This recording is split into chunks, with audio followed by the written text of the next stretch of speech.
Bonjour à tous et bienvenue à cette table ronde. Donc, moi, je me présente, je suis Elvina Pirotet. Je suis associée chez Activea. On est un cabinet de conseil en stratégie basé à Nantes et on accompagne donc nos clients en conseil comme en formation pour développer des stratégies innovantes. L'année dernière, nous avions eu la chance de débattre avec Elena Santé et Vive Software, présents dans la salle, autour d'un challenge qu'on avait intitulé « Articuler sens et performance ».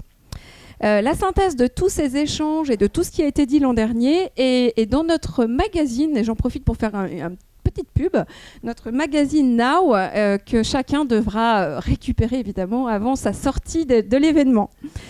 Et donc cette année, on a choisi un autre challenge qu'on a intitulé « Mobiliser les collaborateurs pour innover et se réinventer ». Alors, quel dispositif mettre en œuvre dans les entreprises pour innover ? Quelle posture managériale adopter pour accueillir quelque part les idées des collaborateurs ? Eh bien, c'est autant de questions que nous allons tenter d'y répondre avec nos trois intervenantes. Et bienvenue à Emmanuel Soyer du Lab Catalyse Conseil. Bienvenue à Juliette Périllon, responsable de l'atelier by CA. Et bienvenue Christelle Bétaz, directrice de la start-up Frigo by Sodebo. Avant de passer la parole à nos intervenantes, je voudrais partager avec vous trois constats et des constats qu'on va pouvoir mettre en lumière par l'intervention de nos trois intervenantes tout à l'heure. Premier constat, en innovation, les idées ne suffisent pas. Alors, il est courant d'entendre que les entreprises doivent devenir plus créatives, en recrutant plus de créatifs, en donnant plus de place à l'expression d'idées nouvelles. Et notamment des formations de managers aux techniques de créativité, des formations au design thinking, et puis la création d'espaces créatifs arrive un petit peu dans les entreprises, ils se multiplient. Souvent, ce qu'on peut constater, c'est que les résultats concrets sont peu perceptibles. Alors, pourquoi ? Donc, ce qui manque souvent, ce n'est pas la créativité au sens de la production d'idées, mais c'est bien l'innovation au sens de la production d'actions, c'est-à-dire la mise en action de ces idées. Et on le verra, et nous on le constate tous les jours, c'est-à-dire que les idées ne manquent pas dans les entreprises, ça on le constate. Donc ce qui manque, c'est vraiment les initiatives entrepreneuriales, et donc ne pas confondre créativité et innovation, et penser qu'on peut libérer l'innovation seulement avec des ateliers de brainstorming ou des choses équivalentes. Notre deuxième constat qu'on souhaitait partager avec vous aujourd'hui, c'est que la mission d'innovation, elle est difficile pour les managers. Si on interroge les entreprises aujourd'hui, on se rend vite compte que beaucoup de collaborateurs, et notamment parmi ceux qui sont les plus créatifs, se plaignent du manque d'écoute de leurs managers, globalement de leur management, face aux idées nouvelles qu'ils peuvent apporter. Et bien souvent, le manager, lui, il est accaparé par ses nombreuses tâches, il est focalisé par le courant, la bonne marche de ses activités.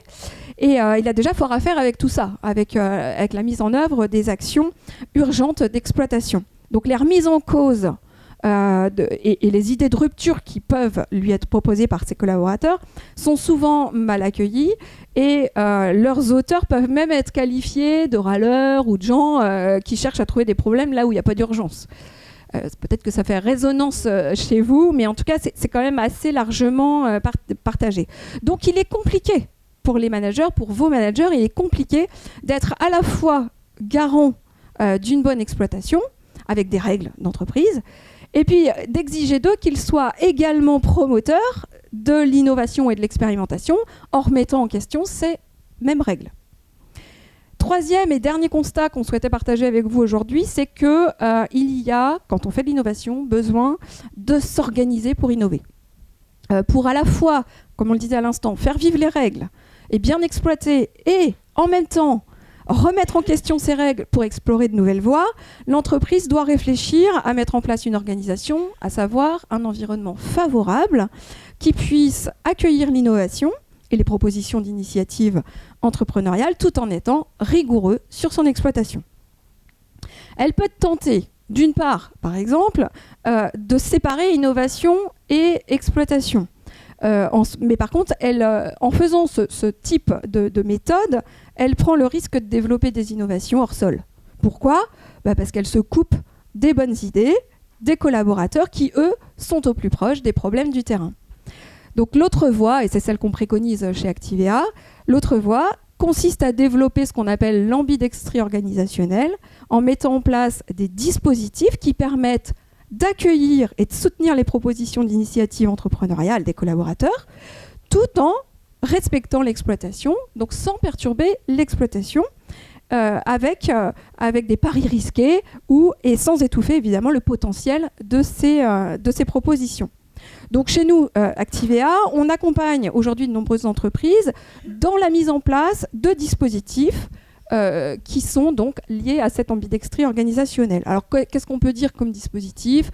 Ça va être des appels à initiative, ça peut être des ateliers de framing, de hacking, ça peut être la mise en place d'une cellule innovation chez nos clients, ça peut être également la mise en place d'un incubateur interne. Donc pour mieux comprendre tous ces enjeux qui sont liés à la mise en place de ces dispositifs et les précautions à prendre surtout, parce qu'on en parlera pas mal avec nos intervenantes, nous allons donc partager les retours d'expérience de 3 entreprises du territoire et ainsi tenter de dégager les bonnes pratiques à retenir pour toutes nos organisations et qui cherchent à la fois à développer des stratégies innovantes et à s'appuyer sur leur collectif entrepreneurial. On a un timing assez serré, on est 4, mais on a 3 intervenantes qui sont très bavardes. Donc j'espère qu'on aura le temps à l'issue de cette table ronde de répondre à vos questions et sinon, évidemment, on les prendra pour des temps d'échange un petit peu plus tardivement. On va commencer par Emmanuelle. Emmanuelle, contributrice de la première heure du Lab Catalyse Conseil. Emmanuelle, peut-être que dans un premier temps, je te propose de te présenter et surtout de nous parler de ton rôle dans le Lab Catalyse. Donc bonjour à tous. Donc je suis Emmanuelle Soyer. Donc à Catalyse, je suis responsable d'un service public qui s'appelle Conseil en évolution professionnelle. Mais parallèlement, j'ai candidaté pour intégrer le lab de Catalyse, donc un cabinet conseil en ressources humaines basé sur le Grand Ouest. Aujourd'hui, on est 230 collaborateurs. Les premières réflexions du Lab, Emmanuel, ça date de 2021. Natacha, dans la salle, pourra nous le confirmer. Mais par contre, le réel démarrage a été fait en 2022. Est-ce que tu peux nous dire ce qui a motivé Catalyse, clairement, pour créer un lab, cette structure, et puis les enjeux de ce dispositif ? Alors, il y a eu plusieurs éléments, c'est-à-dire qu'on a beaucoup grossi à cette période-là. On a doublé nos effectifs avec un certain nombre de projets qui émergeaient. On a toujours été dans des dynamiques d'innovation, à la fois par des responsables de produits qui pouvaient impulser des innovations, mais aussi des managers, les fonctions support, etc.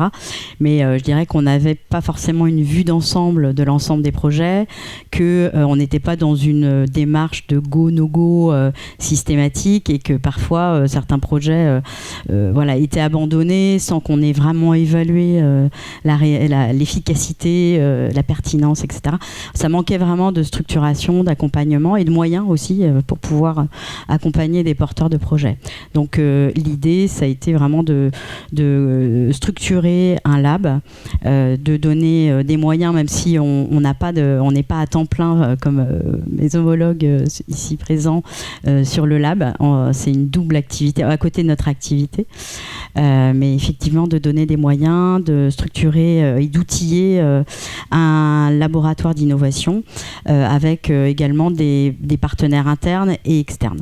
Et donc la volonté, c'était d'impulser une dynamique au sein de la structure, et donc on a une définition déjà au niveau stratégique avec le COMEX dont je fais partie, pour définir l'articulation entre le lab, la stratégie de développement d'entreprise, les métiers, etc., pour que ce soit cohérent avec le projet de développement.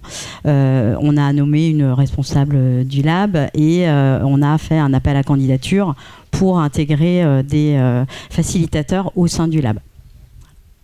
Et alors, une fois tous ces enjeux du lab posés, concrètement, comment est-ce que vous avez démarré ? Est-ce que vous avez défini une organisation ? Est-ce que vous avez défini des méthodes, un processus ? Comment vous avez démarré ? Alors, on s'est dit qu'on avait besoin d'être accompagné, donc on a fait très vite appel à Activea qui nous a, formés dans la démarche. On n'avait pas une vision très précise de là où on allait se positionner, donc en chemin faisant avec vous, on a fait le choix d'avoir vraiment un lab de facilitation, vers une posture de facilitation auprès des porteurs de projets. Donc nous, on accompagne des porteurs de projets internes dans leurs projets. Et on a donc, je dirais, mis en place un process de type test and learn pour pouvoir accompagner les projets. Et surtout, notre enjeu, c'était d'embarquer les équipes. Donc, on a mis en place des outils qui permettent aux collaborateurs de faire remonter des idées d'innovation et d'ensuite d'analyser au sein du lab, je dirais, si ça relève effectivement de l'innovation ou de l'amélioration continue. Donc on a une équipe qu'on appelle méthode qualité qui s'occupe plus de l'amélioration continue, et nous, lab, on s'occupe plus de l'inno. Et donc on aiguille en fait selon les projets qui sont remontés par les collaborateurs vers nous ou vers eux, mais on s'articule ensemble. L'autre levier pour faire remonter des projets, c'est lors d'événements. Donc on fait des séminaires, donc on laisse des places aussi, des ateliers d'innovation avec les équipes. On a aussi le levier via, bien sûr, les responsables de produits qui peuvent imaginer des évolutions dans l'offre de services, les fonctions support qui peuvent aussi remonter des idées d'évolution dans les process, les procédés. Et puis les partenariats, puisqu'on travaille beaucoup avec d'autres partenaires qui eux-mêmes peuvent répondre à des appels à projets inno et dans lesquels ils peuvent nous solliciter. Et on est actuellement dans 2 projets, notamment PIA, projet d'investissement d'avenir, et dans lequel on est inclus. Merci Emmanuel. Tu m'as souvent dit que les idées ne manquent pas chez Catalyst Conseil, Oui. Mais que la difficulté c'était de bien les aiguiller, comme tu le disais à l'instant, pour identifier d'une part les idées qui sont innovantes, on va dire, et business, et qui donc elles seront portées et accompagnées dans le lab. Et les différencier, ces idées-là, des idées qui sont un peu plus d'amélioration continue et qui celles-ci sont traitées dans les équipes avec l'accompagnement de votre service méthode qualité. Est-ce que tu peux nous dire aujourd'hui, par exemple, quel type de projet, ou nous donner quelques exemples de projets que vous accompagnez chez Catalyst Conseil? Alors, on a actuellement 3 projets en cours, dont un dont Natacha est facilitatrice. Elle est juste dans la salle. Elle pourra répondre à des questions de manière plus précise. Mais donc, il y a 2 collaboratrices qui font du conseil en entreprise et de la formation, qui ont souhaité mettre en place un nouveau produit à destination des personnes qui font fonction de RH dans des petites entreprises de moins de 50 salariés pour les accompagner dans leur montée en compétences sur la fonction RH. Et donc, elles construisent là actuellement une offre de formation spécifique sur cette cible-là. Et donc, elles ont mis en place à la fois une première phase d'exploration des possibles, d'entretien avec des experts, donc internes auprès des conseillers qui interviennent auprès des RH, mais aussi externes auprès des RH. Et puis, donc la deuxième phase, ça a été plus sous forme d'hackathon, en bloquant des journées complètes pour travailler avec elles, parce qu'on sait qu'on a une activité qui est très très dense et qu'on a du mal à concilier production et inno. Donc voilà, c'est ce qui a été choisi, avec une première étape de mise à plat de toutes les données récoltées, des enquêtes auprès d'experts, pour faire des choix, je dirais, en termes de fonction en fonction des opportunités, et puis commencer à construire la valeur produit. Là, ensuite, elles ont travaillé sur le concept d'offre, le prototypage, et elles sont en train de finaliser le prototypage du produit, et elles préparent donc à chaque étape, on a du go no go via le lab. Donc là, la prochaine étape, elles vont nous présenter leur concept au lab pour pouvoir passer à l'étape suivante. Voilà. Ça, c'est un projet. On a également un projet qui a été proposé par un conseiller qui intervient sur différents services à destination des salariés pour accompagner développer une nouvelle offre de services à destination des seniors, notamment dans le cadre de la réforme de la retraite, etc., repositionner par rapport à... Donc ça, c'est un projet qui est en cours. Et puis, il y a un nouveau projet également qui émerge sur une nouvelle gamme de produits plus orientés dialogue les dialogues entreprises. Ok. Voilà. Donc tu l'as dit Emmanuel, vous n'êtes pas dédié spécifiquement, l'équipe de facilitatrices, vous n'êtes pas dédié spécifiquement à l'innovation et au lab. Et après ces 18 premiers mois, on va dire, de mise en œuvre et d'application dans le lab, quel est le bilan que tu peux tirer ? Quels sont les premiers succès et au contraire peut-être des difficultés rencontrées, et puis qu'est-ce qui reste à poursuivre clairement, et surtout parce que je pense qu'il y en a dans la salle parmi vous qui en êtes à la genèse de cette dynamique, quelles sont les recommandations que tu pourrais émettre pour des gens qui se lancent comme vous il y a 1 an et demi? Donc c'est vrai que c'est arrivé dans une période où on a doublé, comme je le disais, donc on a une activité qui a été très très intense depuis 2020, donc concilier les deux, ça a été assez complexe, rien que pour nous en termes de temps consacré au lab. On a eu quand même des difficultés à pouvoir se mobiliser. La deuxième difficulté, c'est dans ce contexte de croissance de mobiliser aussi des équipes qui changent, puisque comme il y a la moitié de l'effectif qui n'était pas là en 2020, il faut à chaque fois rebriefer sur le rôle du lab et comment on peut faire remonter des innos, etc. Pour des collaborateurs qui sont entrants. Donc ça c'est voilà. Et puis les managers dans ce contexte aussi, s'appuyer davantage sur les managers. Donc je dirais qu'aujourd'hui on est satisfait parce qu'on a une équipe qui est formée, on a un process qui est bien défini, approprié, et puis on a défini les règles de remontée d'idées, etc. et d'accompagnement. Maintenant il faut qu'on passe à l'échelle supérieure parce que il faudrait qu'on ait davantage de moyens. En termes de structuration, je pense que ça fonctionne, mais en termes de ressources, on est un peu juste pour pouvoir vraiment accompagner des porteurs de projets. Donc là, on envisage de prendre un alternant spécifiquement, comme vous le faites d'ailleurs, spécifiquement au sein du lab. Et puis, on voudrait aussi répondre à des appels à projets pour pouvoir financer en partie notre inno. Voilà. Merci Emmanuel pour ton témoignage et ses premiers retours d'expérience après 18 mois de construction du lab. Donc avec Emmanuel, on a exploré, donc Emmanuel et Catalyse Conseil, on a exploré un peu l'émergence d'un lab. Et on va continuer avec Juliette Périllon de l'atelier by CA sur l'organisation d'un lab. Et donc Juliette, à ton tour, je te propose de te présenter évidemment, mais surtout de nous présenter l'atelier by CA et vos activités.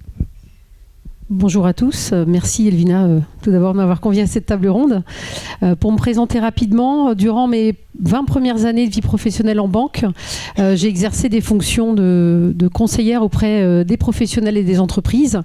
Et au départ, je ne savais donc pas ce qu'était l'innovation, la gestion de projet et le design. Mais pour autant, je savais ce qu'était un client et comment l'écouter.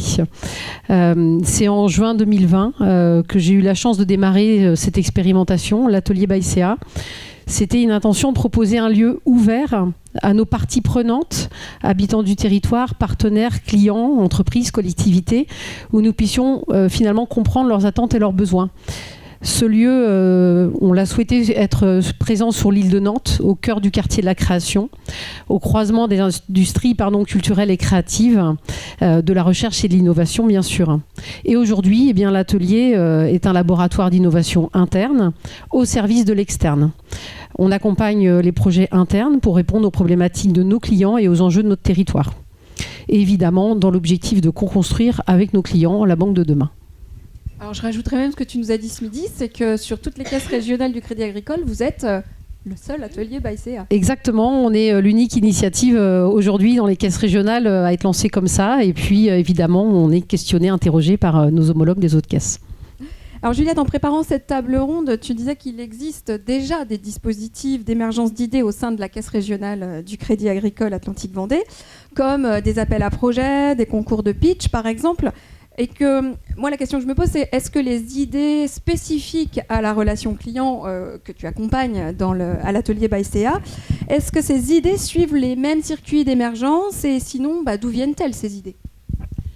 Alors pour parler un peu des dispositifs d'émergence, déjà le Crédit Agricole Atlantique Vendée est doté d'une filière innovation qui regroupe des acteurs en fait qui œuvrent pour l'innovation. Donc cette filière elle est composée d'un fonds d'investissement Atlantique Vendée Innovation qui prend des participations dans les startups, du village Baïséa que certains d'entre vous connaissent, du management de l'innovation, Sylvie Morin est avec moi aujourd'hui, et d'une agence entreprise innovation dédiée à l'accompagnement bancaire des startups. Et évidemment, nous, le petit dernier de l'aventure, l'atelier Baïséa. Cette filière, elle s'anime pour porter collectivement des temps forts. On a pu animer un hackathon, on a créé une fabrique du changement par les collaborateurs, pour les collaborateurs. Et pour citer un exemple aussi, il y a 2 ans, l'entreprise a initié un dispositif de concours de pitch en interne. Devant les membres de la direction, chaque collaborateur volontaire peut venir défendre une idée. Et cette dernière, elle peut être au service du développement commercial, mais aussi elle peut être au service de la qualité de vie au travail ou de la résolution d'un problème spécifique identifié. Et sur ces 2 années de concours, ce sont finalement 14 collaborateurs qui ont pu devenir le porteur de leur projet, de leur initiative. Et ils ont été accompagnés par des experts et les fonctions support de notre caisse régionale.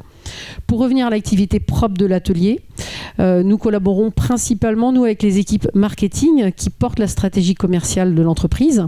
Et lors de l'élaboration du plan marketing annuel, ça nous permet d'avoir une visibilité sur les projets pour lesquels nous allons pouvoir contribuer. Et nous sommes du coup en appui de ces équipes pour les aider à intégrer les évolutions du marché, mais surtout par une démarche collaborative et participative avec nos clients et nos parties prenantes sur des retours sur les parcours, les offres, les solutions qu'ils attendent de la banque. Et également, chaque collaborateur peut nous solliciter pour confronter une idée ou un projet auprès de nos clients et futurs clients. Alors tu positionnes l'atelier Baïséa, c'est fortement indiqué sur votre site internet, mais tu nous le disais encore ce midi, comme une terre d'expérimentation où finalement, vous, toute l'équipe, vous accompagnez le passage de l'idée à l'innovation. Concrètement, comment ça se passe ? Est-ce que vous avez des processus, des méthodes ? Comment est-ce que vous êtes organisé pour accompagner donc, les porteurs de projets et puis surtout avec quels moyens ? Intéressant de savoir. Alors comme le disait Emmanuel, voilà, il y a tout à construire quand on démarre. On est parti d'une feuille blanche également, mais on est parti avec une idée forte que partageait Jacques Dorsey, le créateur de Twitter. Tout le monde a une idée, mais il s'agit de la mettre à exécution et finalement d'attirer d'autres personnes pour vous aider à travailler et à améliorer cette idée. Avec mon équipe de designers, on a adopté une méthodologie sur mesure en fait pour accompagner les idées du recueil du besoin jusqu'à l'expérimentation par des tests et au travers de la méthodologie design. On délivre aux porteurs de projet un support qui présente notre méthode et notre accompagnement et qui définit le rôle de chacun. Là aussi, c'est important. On demande aussi une visibilité sur les délais de mise en œuvre des projets, car on accompagne plusieurs projets simultanément et ces durées d'accompagnement peuvent aller de 3 à 9 mois pour vous donner un ordre d'idée. Et nous, on se positionne, l'équipe de l'atelier, sur un rôle de facilitateur. En fait, on est garant et on veille à maintenir un cadre différent et positif et bienveillant pour favoriser finalement cette émergence d'intelligence collective. On permet une prise de hauteur sur les sujets et on aide le porteur de projet à comprendre ses objectifs et à organiser le projet pour les atteindre. Et on facilite le travail transverse dans la mise en relation entre des acteurs internes et des acteurs externes. On n'est évidemment pas des experts des domaines sur lesquels nous intervenons, donc la phase de cadrage et de définition des objectifs est un point de départ essentiel pour comprendre l'environnement et nous imprégner du projet et accompagner le porteur du projet dans sa structuration. C'est lors de ces premières rencontres qu'on définit avec lui une problématique, on vient enrichir son sujet d'une veille et on élabore ensemble un rétro-planning. Et ensuite, on est un peu une ressource à la carte. Le porteur de projet, il peut nous solliciter pour une phase de recueil des besoins au travers d'enquêtes terrain ou d'ateliers avec des clients ou des parties prenantes. Il peut nous solliciter sur les phases d'idéation et de recherche de solutions. Et puis, il peut nous solliciter sur une phase de prototypage et de test, comme tu l'évoquais tout à l'heure. Et pour chacune de ces phases, en fait, on va nous-mêmes adapter et créer des outils sur mesure pour répondre à la problématique et aux objectifs attendus. La partie importante aussi, c'est qui devons-nous solliciter, quelles sont ces parties prenantes à aller chercher pour avoir vraiment une vision systémique face à la problématique soulevée.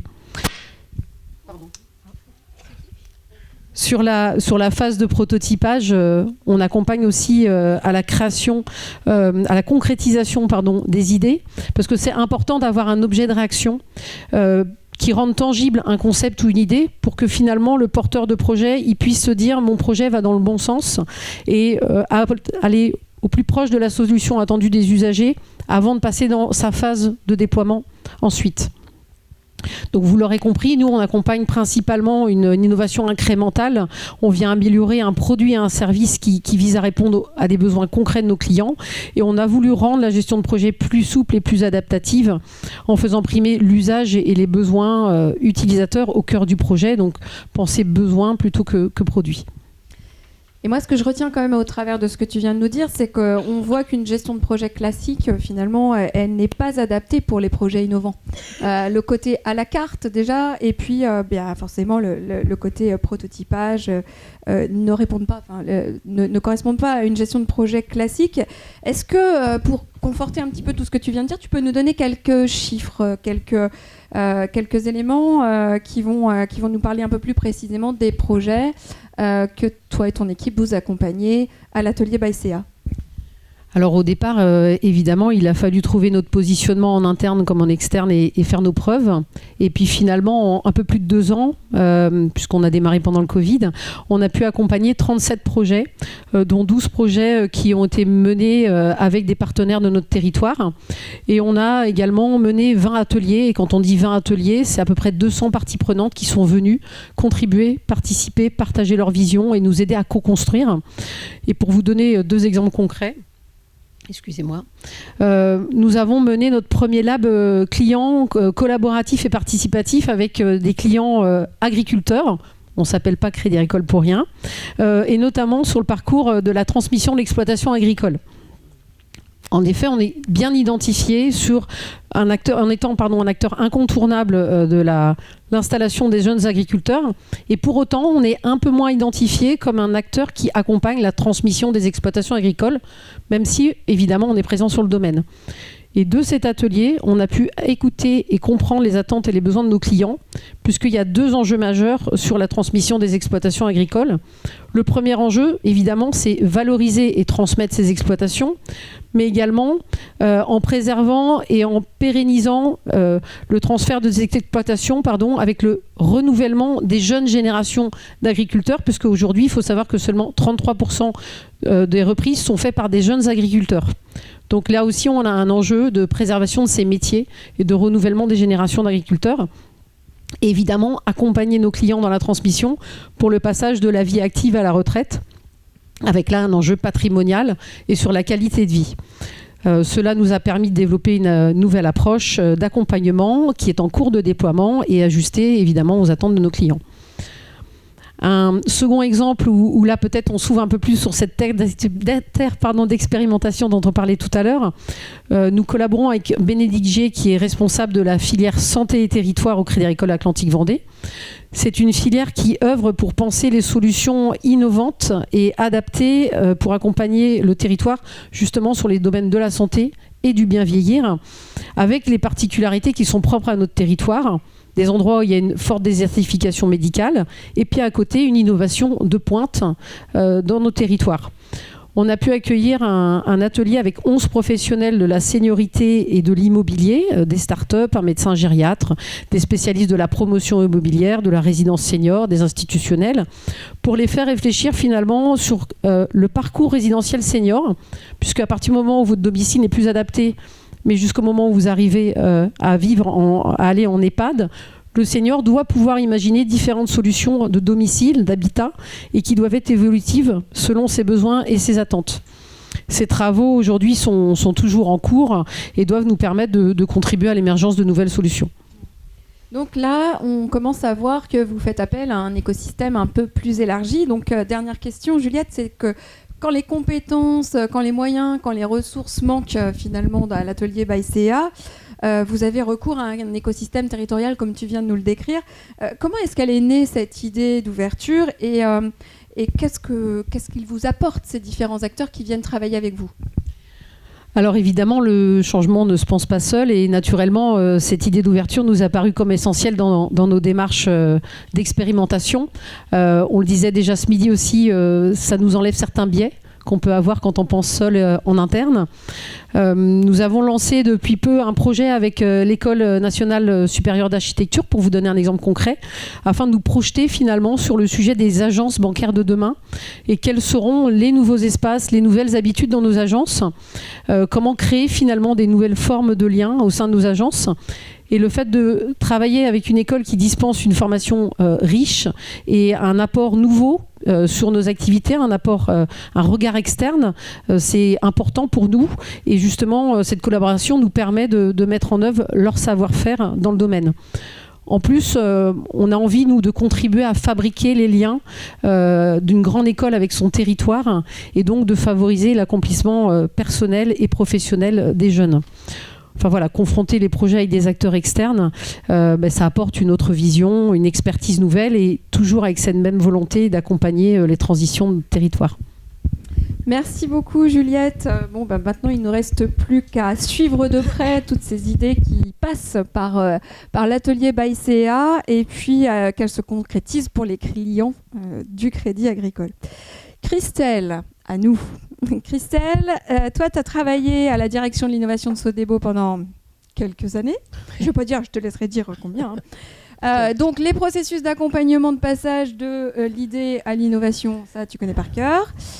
Tellement bien qu'aujourd'hui, tu es à la tête d'un programme, on va dire d'une start-up qui est née d'un programme intrapreneurial chez Sodebo, la start-up Frigo by Sodebo, et aujourd'hui donc qui est devenue une nouvelle BU dans l'entreprise.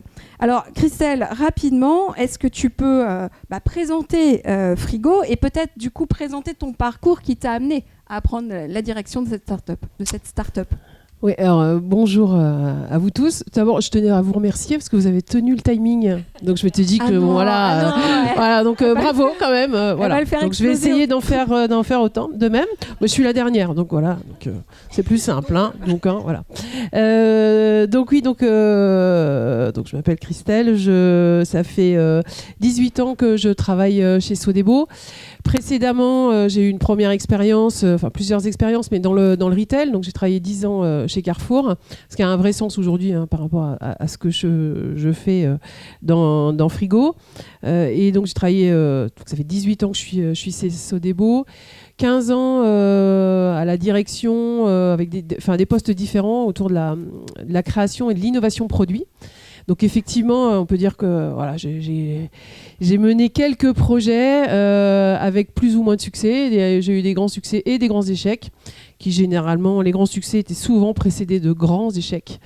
Voilà, donc on va dire la capacité à transformer, d'avoir l'idée et cette capacité à transformer, à réaliser et réaliser un succès.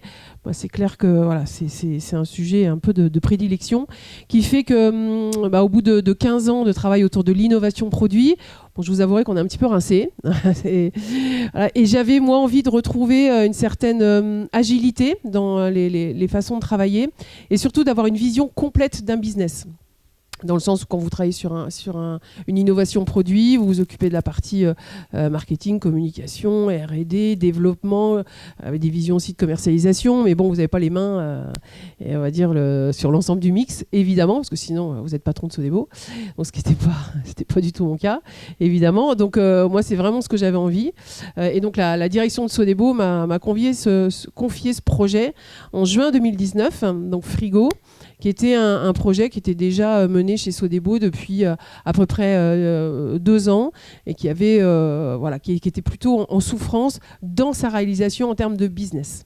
Voilà, donc on m'a confié ce projet qui permettait, on va dire, d'allier 3 types d'innovation. Moi, je suis une passionnée d'innovation. La première, c'était l'innovation de business, c'est-à-dire comment on crée un nouveau business dans l'entreprise. Une entreprise, voilà, donc c'était ça l'objectif. L'innovation de service. Sodebo est un industriel de l'agroalimentaire, donc spécialiste dans la création et la production de produits. Hein, c'est notre cœur de métier. Or là, on va aller sur une innovation de service qui n'a rien à voir avec son cœur de métier propre. Et puis la troisième, une innovation organisationnelle, puisque quand on m'a proposé Frigo, on m'a dit on voudrait que tu prennes Frigo, mais en mode start-up. Je vous avoue que ça, c'est la petite étoile qui m'a fait briller. Et j'ai dit, ça me plaît. Donc, c'était une autre façon de travailler. Et très concrètement, j'ai repris le projet et on était 2. Donc, je suis passée d'une direction innovation où j'avais un service de 30 personnes à 2. Voilà. Donc, avec des bureaux et on a tout reconstruit et on a recommencé à 2. Alors, si on revient au tout début, à la genèse de Frigo, tu m'as dit que finalement, l'idée de Frigo, elle venait d'un collaborateur qui a observé, tu vas nous le dire, sur le terrain, des choses. Et ce qui est très intéressant, c'est qu'il a été suivi par l'entreprise. Donc, ce collaborateur ramène une idée, l'entreprise Sodebo lui a fait confiance et lui a donné des moyens, des ressources, etc. pour aller au bout de son idée. Donc, nous, on a envie de savoir comment est-ce que l'entreprise a accueilli cette idée et surtout de quoi a bénéficié le collaborateur pour pouvoir porter son idée jusqu'à ce que tu reprennes la BU. Alors, en fin de compte, chez Sodebo, on aime l'innovation. Je pense que si vous connaissez un petit peu l'entreprise, vous savez que c'est quand même c'est au cœur de l'entreprise et donc les idées sont assez ouvertes et on peut effectivement apporter notre contribution au quotidien. Donc ce collaborateur qui est un commercial qui a vu cette machine, parce que là je vais parler que machine, a vu un outil, on va dire, sur un salon, et cet outil permettait de lever des freins de la distribution de nos produits en distribution automatique. Cette vitrine, donc c'était un outil, c'est une vitrine connectée, c'était très très nouveau il y a 8 ans. Donc ça a été observé sur un salon, il a ramené cette idée, il a contacté le fournisseur, on a parlé en interne, parlé au marketing, et là une petite équipe projet s'est montée. Là, on pouvait dire en mode start-up, c'était aussi à la mode de dire ça, mais c'était certes en mode start-up, c'était une petite équipe, mais avec tous les autres projets à côté, les activités, le run plutôt classique. Donc, il y a une vraie volonté de l'entreprise quand les patronnes de Sodebo ont vu ce projet, de se dire ça répond à un axe stratégique qu'a l'entreprise depuis plus d'une dizaine d'années, c'était de se rapprocher de nos consommateurs, parce qu'à la base Sodebo, on fête nos 50 ans cette année. On a fait une très belle fête il y a 15 jours. Les anniversaires, c'est toujours un moment pour se rappeler d'où on vient, qui on est, quel est le chemin que l'entreprise a parcouru. Et c'est vrai que Sodebo, ça a commencé petit charcutier à Saint-Georges-de-Montaigu, une boutique avec monsieur et madame Bougreau qui faisaient ses produits et qui vendaient en direct. Depuis 40 ans, on va dire, ou depuis 50 ans, Sodebo est distribué en grande distribution, chez les pétroliers, dans tous les acteurs du retail. Et on a perdu ce contact direct avec le consommateur. On l'a à travers la marque. Ça fait 10 ans que Sodebo travaille sur des projets de développement, de vente directe. Donc on a fait plusieurs projets. Ça n'a pas été Frigo n'a pas été le premier. On a fait au moins 4-5 projets de food truck, plein de types de concepts de restauration. Et du coup, là, il y a eu un espèce d'alignement, se dire avec cette vitrine, en plus c'est moderne. Sodebo, on a toujours incarné la modernité. On est dans la modernité, dans les usages digitaux, connectés. Du coup, ça va répondre à cette volonté de se rapprocher du consommateur. Donc il y a un business model qui a été monté à l'époque avec cette équipe resserrée. Et business model qui consistait du coup à prendre cette vitrine, à développer le concept Frigo et du coup à louer cette vitrine à nos clients. C'est un peu à la mode de Nespresso. Je fais un outil de distribution et derrière je vais pouvoir distribuer plus de sandwichs et surtout de pasta box et de salade en distribution automatique, une nouvelle version de la distribution automatique. Et ce business model là, du coup il a eu quelques écueils quand on a été dans la réalisation. L'idée était très bonne, il y avait une vraie vision, mais là dans la réalisation là il y a eu des grosses difficultés et donc c'est à partir de ce moment-là on m'a demandé d'intervenir pour faire un diagnostic et déjà faire un diagnostic, savoir qu'est-ce qui se passait. Et donc, tu vas nous en parler un petit peu justement du diagnostic, mais en plus de ce diagnostic que vous avez effectué en 2019, la pandémie de 2020 est venue un peu casser la dynamique du projet, puisque là, on se rapproche du consommateur final, mais le consommateur final, il est chez lui. Donc, ça a été un petit peu entre le diagnostic de 2019 que vous avez fait et la pandémie, ça a forcément mis un coup de frein à votre start-up Frigo. Est-ce que tu peux nous dire en quelques mots, nous partager ce diagnostic et nous dire justement qu'est-ce qui vous a mis un petit peu la puce à l'oreille pour pouvoir rebondir et pivoter? Alors du coup, le diagnostic a été effectué en juin 2019, donc avant la pandémie, hein, tout allait bien. Et effectivement, ce qu'il en ressortait globalement, c'est que le concept... Alors moi, j'ai passé quasiment 2 mois sur le terrain à observer, à ressentir, à voir les choses. Et on voyait que il se passait quelque chose. Avec cette vitrine, il y avait un truc avec le consommateur qui achetait. J'étais assez surprise. Bon, il se passait un truc. Bon, en gros, il y avait que ça. Parce qu'à côté de ça, on se rendait compte que les vitrines étaient toujours vides. Moi, je suis issue du retail, hein, c'est clair. Hein. Je n'ai pas de produits, je ne fais pas de chiffres, c'est assez simple. Donc, les produits, les vitrines étaient toujours vides. Les produits, c'était toujours la même chose. Si on se veut être un concept de restauration, quand vous allez à la cantine tous les midis ou au resto, si vous avez toujours la même carte, il y a un moment, vous ne venez plus. On avait des gros soucis techniques, très très gros soucis techniques. Donc ça, c'était un peu l'arbre qui cache la forêt. Donc toutes les équipes, effectivement, parlaient de ces problèmes techniques. Donc ils sont réels, hein, ça, faut pas le cacher. Mais en fin de compte, c'était vraiment l'arbre qui cachait la forêt, parce qu'on me disait, si ça, tu arrives à résoudre ça, derrière, ça va marcher. Non, parce que même si la machine marche bien, si j'ai rien à vendre, je vais rien vendre. Si j'ai toujours le même produit à vendre, je vais avoir un problème d'attractivité. Et on ne se posait pas la bonne question. La question était beaucoup sur la technique. C'est normal, puisque c'est la genèse du projet. Or, on ne se posait pas la question.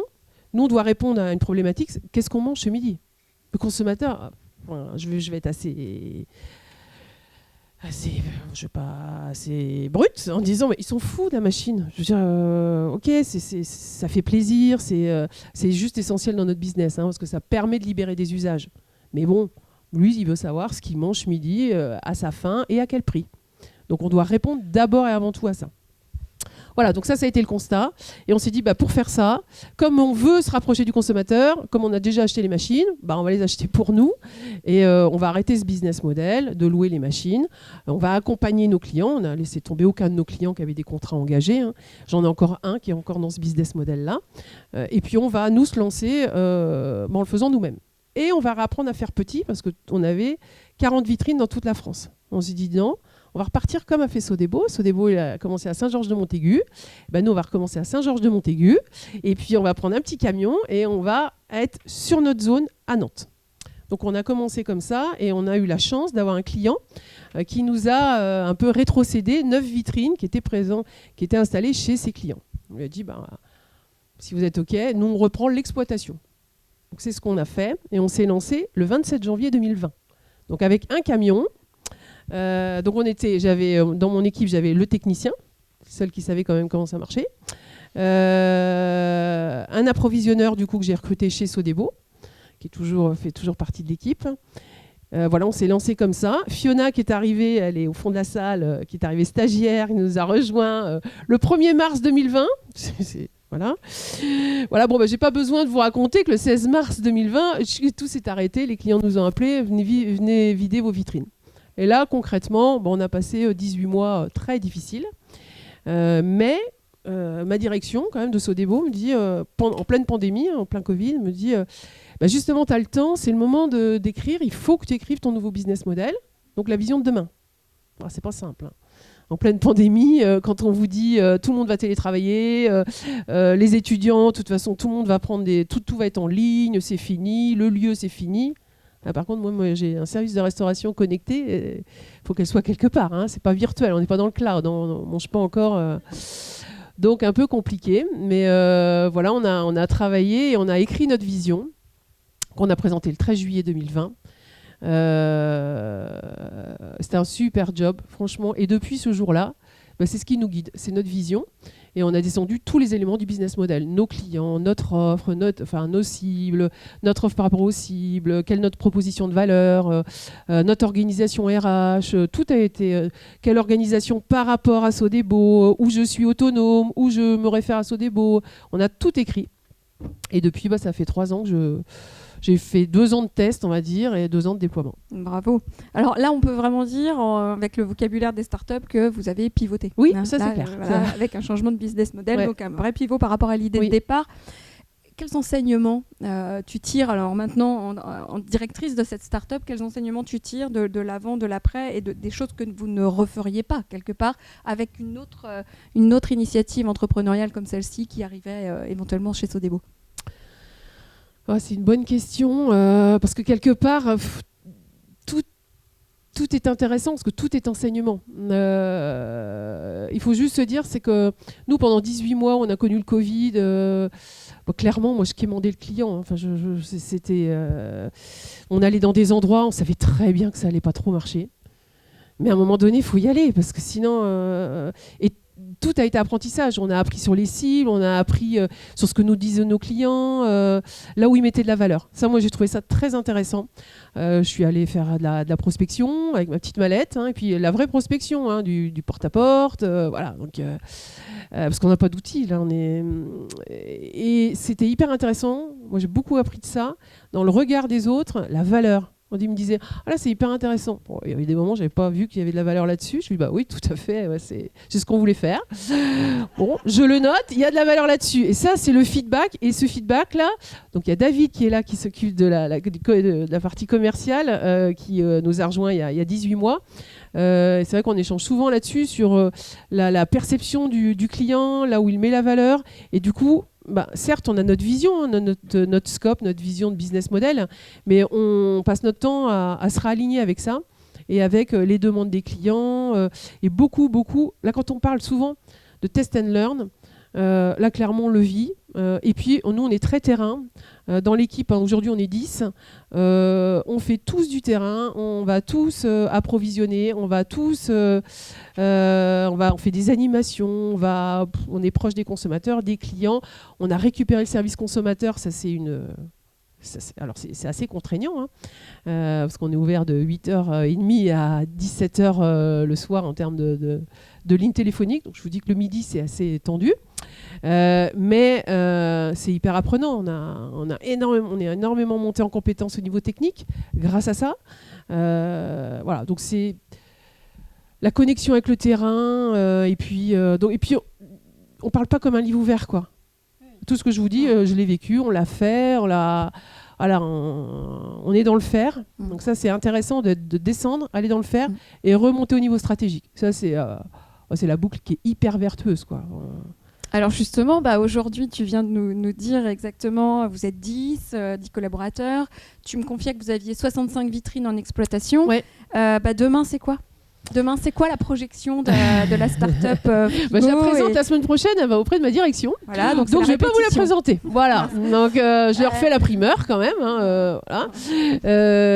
Mais en tout cas, juste vous partager qu'on a vraiment vécu 18 mois. On a mangé notre pain noir, dur, tout ce que vous voulez. C'était vraiment très difficile. Bon, après, vous allez me dire, comme toute boîte qui démarre. Donc, voilà. Bon, sauf que moi, on fait partie de Sodebo. Alors certes, on a des difficultés. Parfois, on a des échecs dans les projets. Mais là, on était tout seul quand même. On ne pouvait pas se retourner. Alors, heureusement que Sodebo était là. Croyez encore au projet.